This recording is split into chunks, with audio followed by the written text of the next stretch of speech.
আজকে থেকে 1000 বছর আগে দাকিয়ানুস বাদশার একটা সভ্যতা ছিল। এই বাদশা ছিল তৎকালীন সময়কার একজন জালেম শাসক। সে তার রাজ্যে শিরক প্রতিষ্ঠা করেছিল, আল্লাহ রাব্বুল আলামিনের তাওহীদকে উঠিয়ে দিয়েছিল।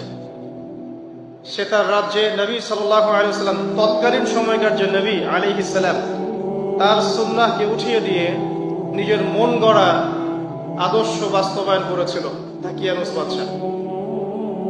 তো সেই বাদশার অধীনে থাকা 8 জন বা 9 জন উচ্চ পদস্থ কর্মকর্তার সন্তানকে আল্লাহ পাক হেদায়েত দান করেন, এবং তারাই ইতিহাসে আসহাবুল কাহফ হিসেবে পরিচিত আছেন। এই 7 জন বা 9 জন যুবক উচ্চ পদস্থ কর্মকর্তার সন্তান ছিলেন।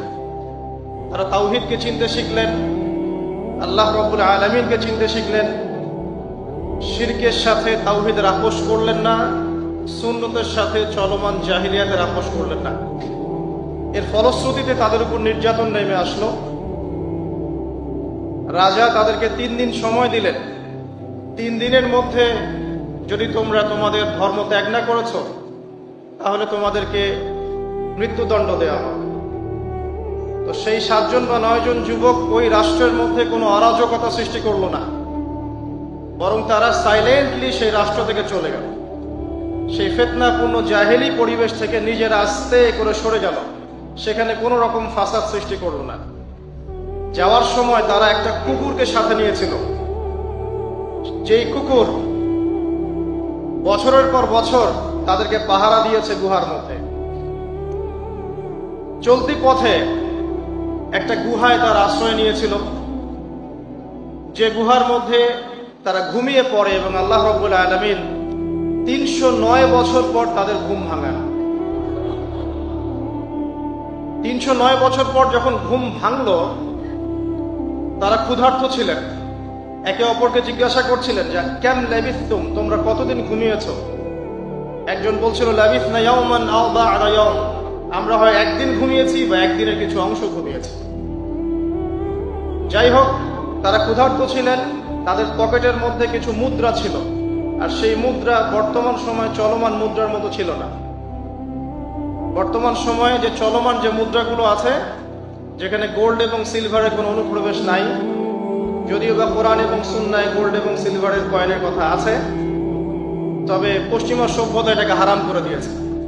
আর পশ্চিমা সভ্যতা কোনো কিছুকে হারাম করে দিলে সেটা সারা বিশ্বেই হারাম হয়ে যায়, আর পশ্চিমা সভ্যতা কোনো কিছুকে হালাল করে দিলে সারা বিশ্বেই সেটা হালাল হয়ে যায়। পশ্চিমারা যদি বলে পর্দা হারাম, বিশ্ববাসী বলবে হারাম হারাম। তারা যদি বলে পর্নোগ্রাফি জেনা হালাল, সবাই বলবে হালাল হালাল। এখন মানুষ আল্লাহর ইবাদতের চেয়ে পশ্চিমাদের ইবাদত বেশি করে। আর এটা বলে রাখি, সূরা তাওবার 31 নম্বর আয়াতে আল্লাহ পাক বলেছেন, কেউ যদি আল্লাহ পাকের হালালকে হারাম করে নেয় আর আল্লাহ পাকের হারামকে হালাল করে নেয়, এটাকে আল্লাহ পাক কুফরি এবং শিরক বলেছেন। তো দাকিয়ানুস বাদশার যুগটাও ঠিক এমনই ছিল। তো তারা যখন সেই মুদ্রাগুলো নিয়ে বাজারে গেল খাবার কেনার জন্য, তখন তাদেরকে অ্যারেস্ট করা হলো। কি অভিযোগে? অভিযোগটা হচ্ছে যে তারা গুপ্তধন পেয়েছে, এই অভিযোগে। কিন্তু বাস্তবিক অর্থে তারা কোনো গুপ্তধন পায় নাই। তারা বলছিল আমরা গতকাল মাত্র এখান থেকে বের হয়েছি, আজকে রাতটা এই গুহায় আশ্রয় নিয়েছিলাম, এতটুকু তারা বলেছে।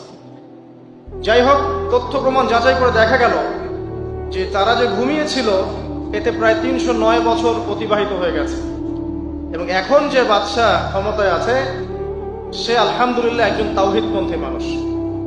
সে আল্লাহকে বিশ্বাস করে, নবী রাসূলকে বিশ্বাস করে, আল্লাহ পাকের ঐশী গ্রন্থকেও বিশ্বাস করে। তবে ওই সমাজের মানুষ একটা বিষয়কে বিশ্বাস করে না, সেটা হলো মৃত্যুর পর পুনরুত্থান বা রিজারেকশন, যেটা আমরা বলি, মৃত্যুর পর পুনরুত্থান, এই বিষয়টাকে তারা স্বীকার করে না।